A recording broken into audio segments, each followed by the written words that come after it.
Good afternoon, everyone. So I'm pleased to be up here, and I'm going to speak to you today about a topic that everybody, I believe, knows a little bit about, and none of us probably know too much. Those of us that are here that are suppliers, this topic today, artificial intelligence, I think will be interesting to you because you probably think, what does it mean to me as a manufacturer, as a textile mill, as a garment maker? It's really about the retailer and what the retailer needs to understand. Not true. Artificial intelligence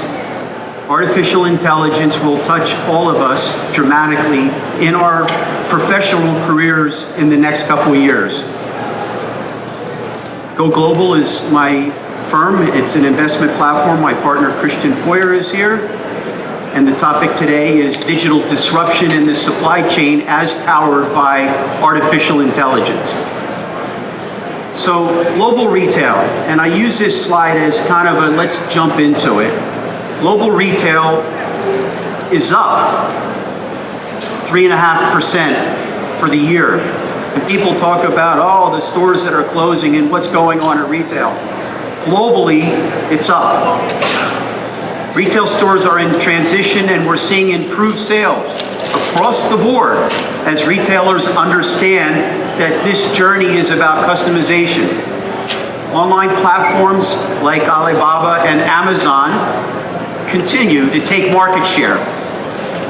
However, online sales are still significantly lower than brick and mortar sales. Just about 15 minutes ago, I asked two industry veterans, what do you think that the online sales are in the United States? The Department of Commerce just on Friday, August 17th, just released data about online sales in the United States. Online sales in the United States were up almost 4% for the quarter over quarter. And it now totals in the US 9.6%. Wow. One of the answers I had from a really bright person in the industry was 35%. Everybody thinks online sales is where I need to be. And in Canada, here, and this is data I just captured this morning, year over year, it's 8.1% of total retail. So all of these people that are moving away from brick and mortar stores and jumping into just a world of online, don't do it. Customer engagement, customer experience, customer touch is still significant at a brick and mortar location. Despite the modest numbers, the impact of online revenue, online commerce is significant. 2 user profiles, 2 instances of inventory, 2 different touch points. It's creating havoc both at retail and with the supplier community that's here. What are your inventory needs by channel? Where is my inventory? In my store, in my distribution center, with my partner. And what is my ideal model stock? Because obviously you want to have just the right amount of inventory so you don't have to mark down your goods. So to service and retain your customer, you need to have the right amount of inventory. And this is clear that along with this, customer experience today is even more important. To connect with her, the consumer today, the millennial consumer that has replaced me, us, the baby boomers as being the most important. And she is smarter than we are. She's more digitally connected than we are. She does her research. And if you, the brand, or you, the retailer, do not listen to her, she will walk. She will go to another brand. So the question is, what is artificial intelligence? You all can go and look at it online, and there's about 100 different definitions. And what I tried to do, rather than just doing a straight wiki reply, is I pieced together what I thought would make sense for me. And that is, it's a form of computer science, which you all get, that emphasizes the creation of intelligent machines to do it better the second time and better the third time in learning, as we do, through repetition, through muscle memory. Artificial intelligence is better each time because the machine adjusts like a human brain does. So we believe that artificial intelligence will drive digital transformation in our industry at retail. What time of day will my customers make the purchase? How often do my customers make a purchase with my brand? And how does the weather impact her making a purchase with my brand? Answers like that before that were all hearsay, and all people in the planning department in a retailer that used to guess, best guesses. That's not happening anymore to that degree, because artificial intelligence is taking in all of this data, all of this science, and using it to make business decisions. So with the emergence of big data, brands are faced with this new relationship between not only listening to their consumer and trying to be responsive to her. I'm sorry, I'll continue to use her as the consumer. And then my supply chain, which is really important to my success. If my supply chain is disconnected and I'm learning about her, my consumer, and my supply chain is not in lockstep with me, I'm out of stock. Or my return delivery is 3 months or 4 months. So retailers really need to drive to connecting the supply chain with the consumer.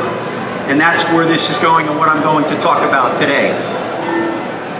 Artificial intelligence, AI, augments what I believe what we are capable of doing as a person, a team, a company, a brand. I believe we need to use artificial intelligence. Things such as clearance, inventory markdowns. When do I move away from a color? When do I adjust my SKU? So I go from where it used to be a 1-2-2-1, where my customer base is now younger and smaller. And I need a 3-3-1-0 because she's younger.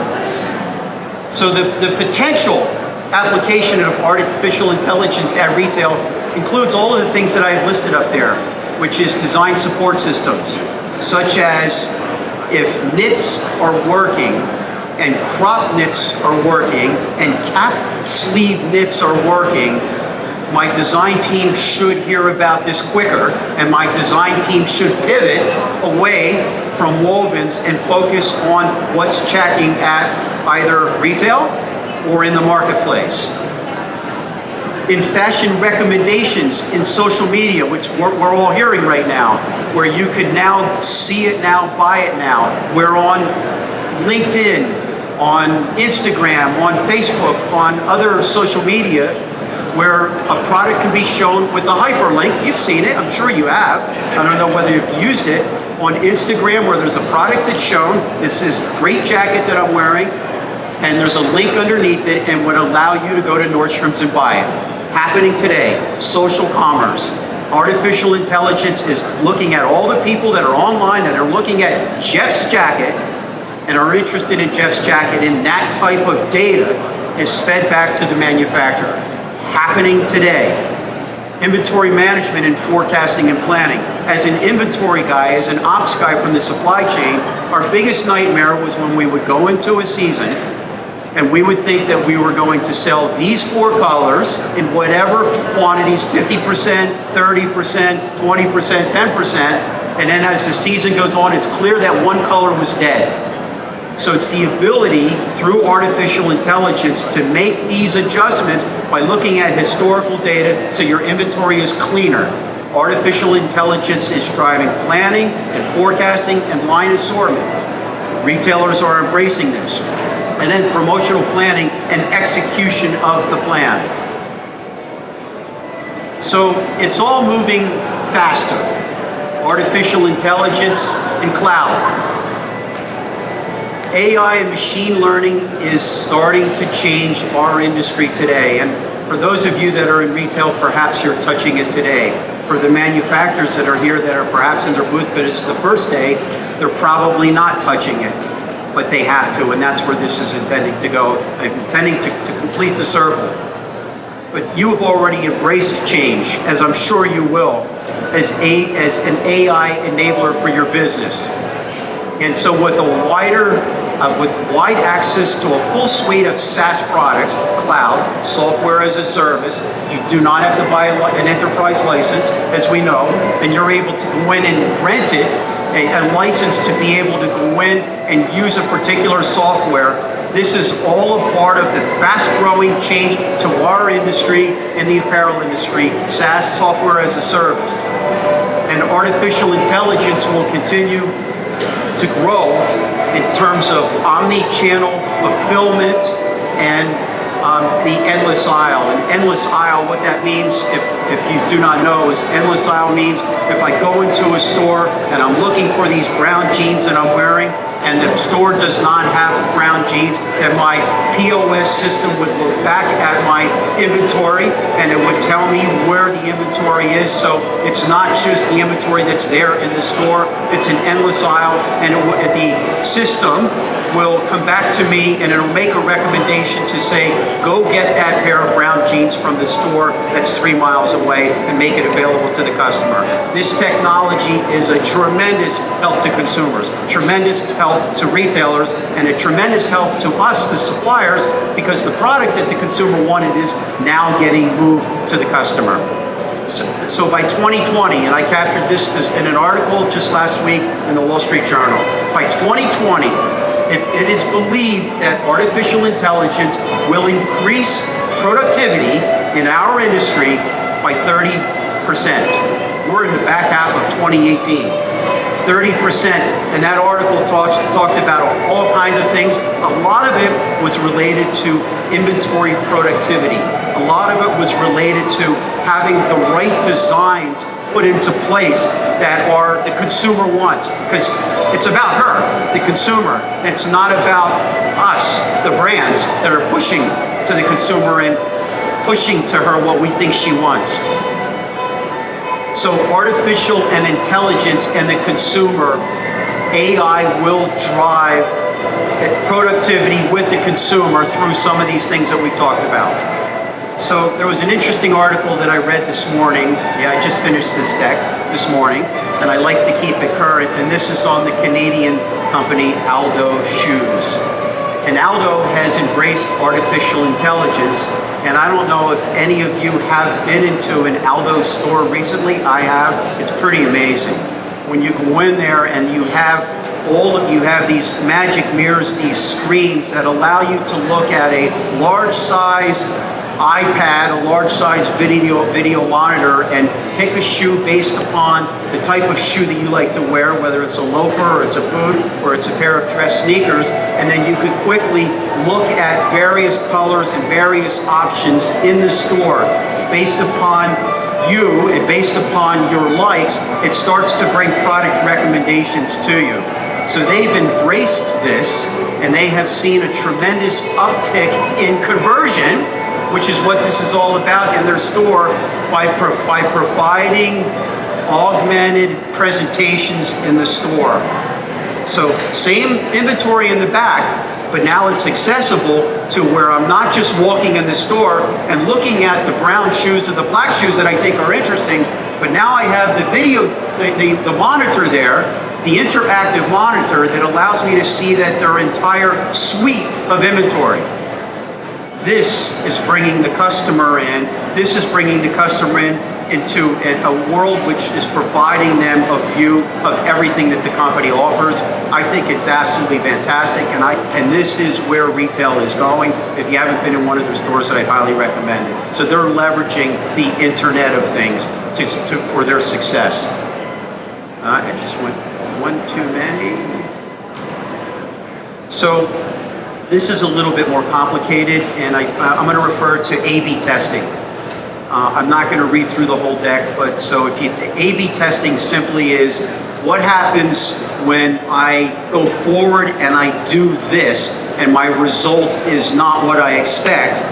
And would my option be that if I change this and now the new result is this? So A/B testing it's really looking at two different scenarios and two different outcomes based upon the same inputs. So in what we're seeing today with artificial intelligence is retailers, rather than just saying in your Monday meeting, when you're sitting down and looking at your inventory and noting that the teal shirts, it's almost end of summer, we don't need teal shirts anymore, but we're long. We still have 60% of our inventory. We need to mark it down. So mark down the teal, don't touch the navy and don't touch the white. So what this is talking about, multi-item markdown optimization, is actually trying to accelerate the interest in a category by not just focusing on a single color or single SKU. It is looking at the broad category and saying that, okay, we've got to get the customer that's going to come in, and the customer is interested in woven shirts, but if we just promote the teal, we may not get the sale. So we have to look at this in different ways, even if there is a regression and that there is a sale that you're taking on an item that did not need the markdown, and it did not need the markdown to be able to get the sale, but you're using that to get them to buy the second or the third item. So it's attacking an entire category, and it is something that before, it was a 1600 and SAT type of person that could sit and do that, but not anymore. This is where artificial intelligence comes in, and this is the way we will look at inventory. This is really, really the way of inventory management at retail. And then there's chatbots. I was slow to adopt. When I called American Express, when I called the airline, when I called my bank, when I got the automated phone, the automated chatbot, and she would recognize my mobile phone and she would say, "Welcome back, Jeffrey." And then I would have a conversation with this machine, and my impatience would lead me to saying over and over again, "Representative, representative, representative," until the third time and I cut her out. But I've learned that then you have to start all over. When I get pushed to a human, I now have to go through the whole things, including asking 2 layers of security. And so I have embraced chatbots and all of these companies that are using chatbots, and I have found that there's intelligence built behind it about my profile. They have been able to capture usually what I call about. They understand who I am, and when I need to go to level 3 to talk to a human, all of that carries forward with me. The belief is that the investment into bots in our industry, where you're going to have bots that are actually helping us when we shop, when we walk into a store, and it recognizes you because it picks up your IP address and you jump on into their store internet via their captive portal. It recognizes you, it knows that you love their jeans, and the chatbot will be able to initiate a conversation with you based upon your customer profile. This is absolutely coming. It's coming. And it will accelerate the brand's ability to build intimacy with us, the consumer, to a point where they, the brand, if that's a brand that you shop at, they will know more about us, which will lead to more efficient designs, which will lead to more efficient inventory, which will lead to a better customer experience. Chatbots are coming, and we just have to find a way that we, depending upon what part of your company you're in, that you will embrace it. Artificial intelligence. And then there's this whole thing about customer listening. It's similar to chatbots, but it's through search. And I recently had the opportunity to spend time with the people at Microsoft, and their search engine, Bing, is really trying to have a more efficient product that when my search, which may be different of how you articulate it, but we want the same product, and I'm like that with Alexa at home. When I try to get something from Alexa and she says, I can't help you with that, or I don't know that answer. And then I reset. I'm sure you've all gone down that path with Alexa and Siri where you get pissed off that Siri doesn't know your answer. Well, I do, but it's really machine learning to try to understand really what does Jeff want and how can I give Jeff his answer. And so Microsoft and Baidu and Google and Facebook and Amazon and all these guys are spending a significant amount of time to improve the accuracy of their search. So when we search, they can point us to what we want, but then even more importantly, they can capture that search of what we're searching for as they build a profile about us. Machine learning about Jeff. What does Jeff like? What does Jeff want? So when I ask the question and you ask the question and we have different answers, it's because of the profile that's been built up. I think it's very interesting, and I think this is all leading to what we all know. The world is a small place, and it's getting smaller. So, but I am a partner here to the retailers. I'm a manufacturer. I make jeans. I make jackets. What does this mean to me? What it means is that your customer, the brand or the retailer, now I'm flipping, sorry, I flipped, I'm now a manufacturer, is working diligently to better understand her. My brand, my customer, is investing into technology to better understand her. And with this new accuracy and this improved understanding of who their customer is, they're going to be better. And they're going to be better with what they ask of me, and they're going to start sharing this with me. This transparency is something that my brand will want me to have because I will do a better job for them as a manufacturer, as a partner. And so what I need to do as now a garment company is I need to build up my digital awareness. I need to add people to my team, regardless if I'm in Indonesia, India, Ukraine. I need to add people to my team that are from the digital world. You are not just a garment maker anymore. You need a full digital team, and that's not just somebody to run your Gerber cutters. It's not that at all. It's about connecting and understanding the data that's going to be pushed to you as a manufacturer, and you've got to be a part of that digital world. But I don't know the customer. So again, what does this really mean? So the modern supply chain partnership for the manufacturers in here, they embrace technology for your future. Collaboratively works, as I mentioned already, with the IT teams of your customer. So when your sales team from China comes to the United States or comes to Canada to work with your customer, you want to ask the question, what about IT? Can I connect my IT with your IT?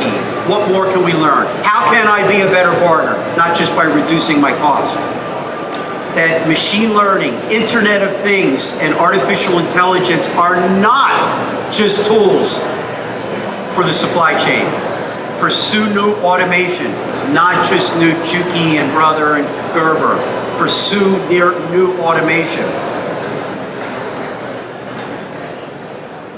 And the question is, are you as a supplier, as a manufacturer, are you ready for these digitally native brands, these minimum order quantities, MOQs of 300 on one item and 3,000 on the next item?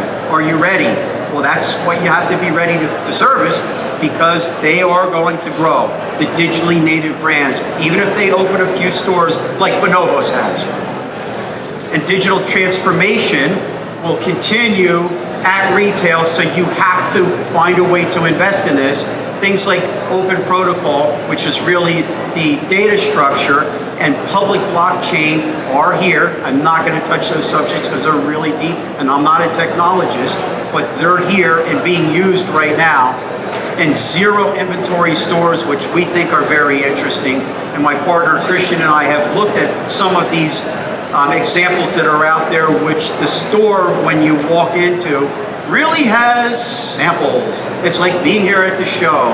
And when you pick an item out that you like, and they have all the different sizes, whether it's a 32 waist or a 36 waist, and they can talk about what the specs are, and they can talk about the fit, modern, classic, contemporary, full figure, whatever it may be, you don't take it with you. You order it. Yes, we have it in our warehouse, and yes, we will have it to you tomorrow. That zero inventory store is coming. Showrooming. What does that mean to you?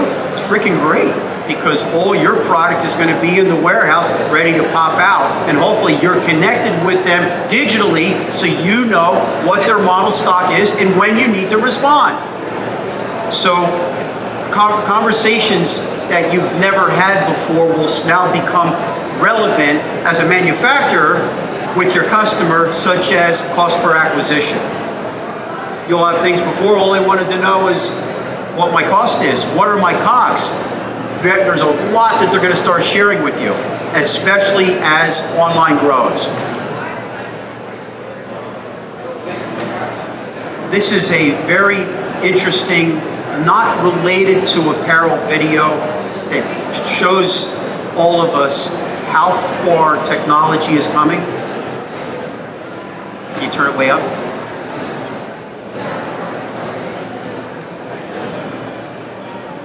Can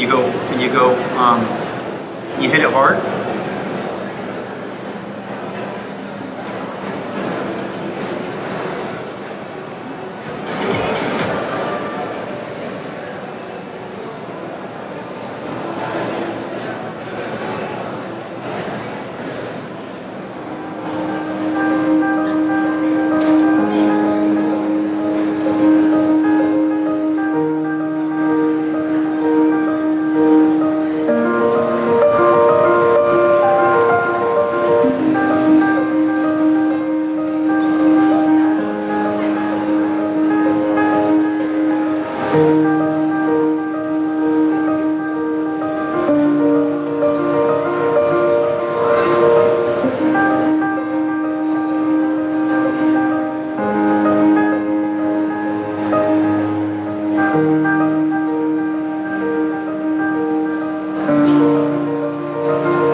They're all doing it.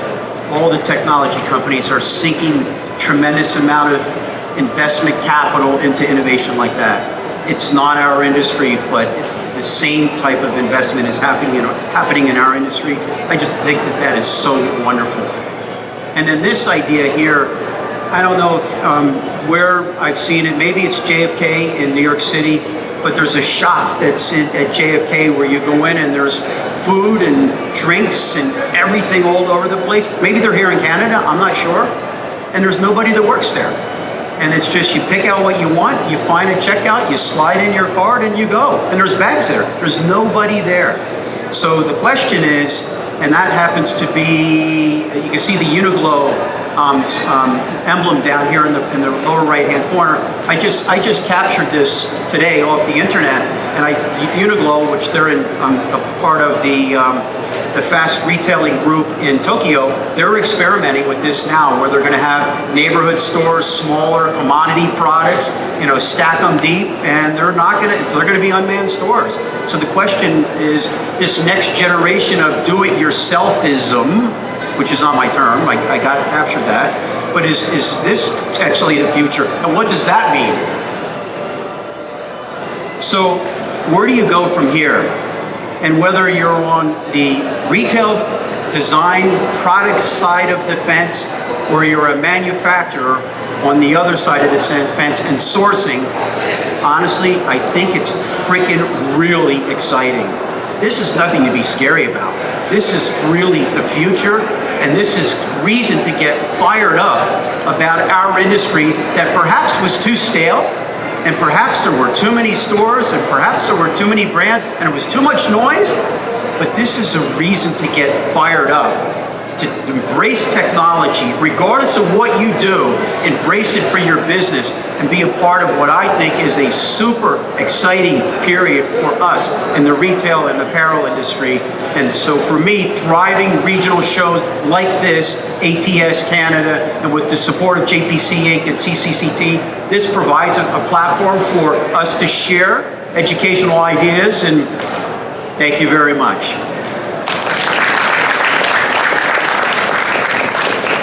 If there's time, and if there is time, I know that there's a great panel coming up next. But we got plenty of time. If we want to do some questions for Jeff, I got a couple of mics here. You want to sing a song? You can do that too.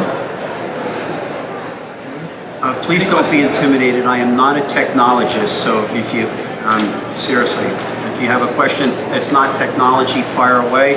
If you want to talk about technology, I can try, but I'll give it my best. All right. Well, thank you all. We got one over here. We got one guy that's going to step up.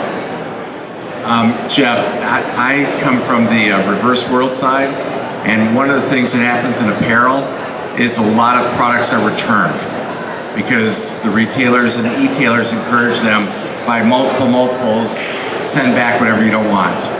Do you see artificial intelligence a way that it's going to make a difference there, and how? So that's a great question, and I believe that the world of reverse logistics will see tougher times because as brands and retailers which fill the racks of TJ Maxx and Ross and Winners have greater accuracy in their ability to understand her and to produce product that she wants, therefore leading to fewer markdowns and less residue. So I believe the reverse logistics sector will find it'll be less plentiful for you in the future, sir, and I hope that's the case. Sorry.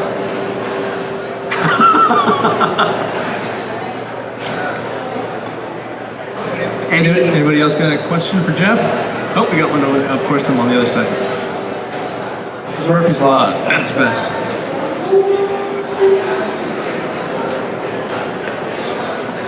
Hi, good afternoon, Jeff. So if you look at companies like Zara, right, where you have, they can see a design, have it on the shelf worldwide, it's 21 days.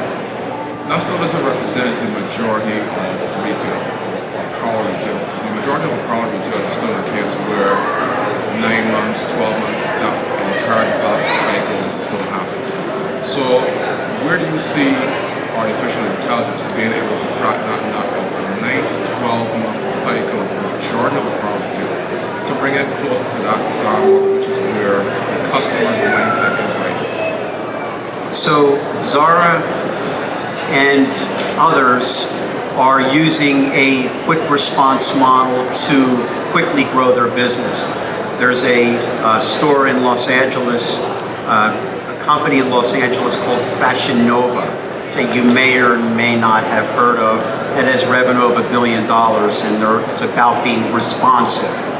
And so big companies that have been notoriously not known as being responsive, such as Hudson Bay, such as Macy's, such as Kohl's, are learning that if they are not using artificial intelligence to do a deep dive into the multi-layer indexing and understanding of your product category, size, and color, if they're not using artificial intelligence to run their inventory, to plan their business, to do their line assortment, their markdowns will continue to be at the same levels of where they are today. And their markdowns they start at 70%, they end at 40%, talking about Kohl's, Macy's, and Hudson Bay. So they have 30% of markdown built in when they go to market. When they go out and their IMU, initial markup, is at 70%, they're planning to end at 40 because that's the factor that they have in there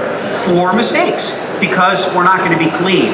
As we use artificial intelligence, first to reduce the dependency on that drug is Markdown, and that's a drug. And then we look at it, so how can we more quickly understand her through the fact that she's coming to HudsonBay.com, through the fact that she is coming to our stores, we're building a profile, and we're understanding her. You're gonna see a pivot into smaller, tighter buys that are based upon a set number of core fabrics, a 12-ounce denim, a cotton jersey, a 220 cotton jersey, certain products that they'll have core on, and they'll build into that based upon intelligence. I think that these big guys like Hudson Bay will never be as fast as Zara because that's not their model, but you're going to see them go from 9 to 3 months. It's going to happen. Because the only other option is they go away. That's what I believe. Hudson Bay is going to invest in artificial intelligence. Kohl's is, I know. I speak with them on a regular basis. So they're all, even the big guys. 9 months doesn't work. 9 months doesn't work. So thank you everyone for your time.